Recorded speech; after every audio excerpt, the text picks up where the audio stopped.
kind of a weird journey to get here, man. What's the process been like getting to this point and getting to this fight? It's been pretty ridiculous, you know. You get the call, you know, you want to fight BJ. Yeah, sure, whatever. Let's get me on a card, and then you train for a right-handed orthodox boxing stylist who's probably going to try to take you down, who's the jiu-jitsu world champion, and then you, out of nowhere, that fight's gone, and then you don't know what's going to happen, and then you get a replacement who's a southpaw kung fu kickboxing stylist who's going to move a lot that doesn't want to be taken down. So, but I'm just glad that I'm still on the card and they didn't try to put me back into limbo. Let's talk about the decision, because it is a complete change in opponent, complete change in style. What was your thought process? I mean, did you talk to the coaches? I know you're a guy that'll fight anybody, but was there a process like, wait a minute, we're getting ready for something totally different? No, not really. I told my manager to let Sean Shelby know that I was down to be fighting at 45, 55, or 70.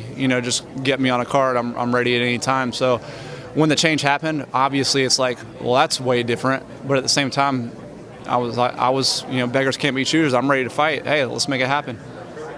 I do wonder, too, about motivation. I mean, obviously you want to get in there and fight, but you're fighting a legend like BJ Penn. I imagine that's a little bit different than I'm fighting Alex Caceres. Yeah, but if anything, it's more important now, because if I want to be getting, those fights again, now I have to go through this guy to get back, to fighting a guy like BJ, or, fighting guys like Max Holloway and, Conor McGregor and these bigger names that I've, had thrown my way.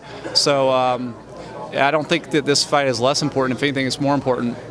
Is there a sense of importance right now because of it's been a while? I mean, you had the weirdness in the last fight, and it's been a while since you tasted victory. And it's funny because I still think of you as a young guy, but time goes by quickly. So I mean, is there like important? It's like I got to start getting this done now.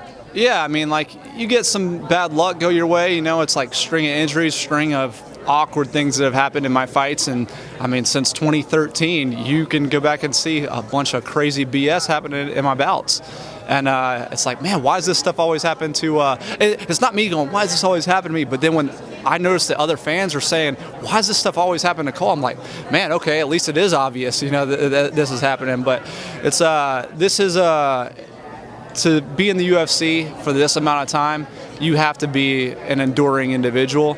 And so if that's the crap that I have to go through, then that's just what's my journey, and hopefully, this fight, I've been training for 13 years, and if you need a 10-week or 12-week camp, to prepare for a guy, then what's your martial arts for? So I've been doing this for 13 years. I think that I'm prepared.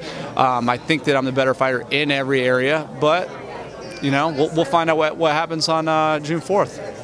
You mentioned those bigger names, the Max Holloway, Conor McGregor. Is that the plan right now? What do you see for your immediate future? Is it time to make a run up the ranks?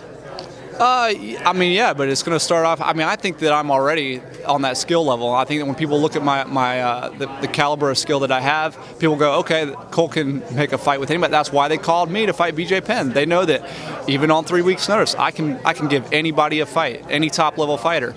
But you can't just be thrown in there in the top 5. You have to earn a way. And I've, every time I take 2 steps forward, I fall 1 back. 2 steps forward, 1 back.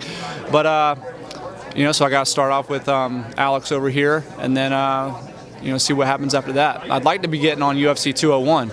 It's in my home state, in Georgia. Fights in Atlanta, and not too happy that I wasn't even considered that to begin with. But whatever. If you pick up a win here, it might make sense, right?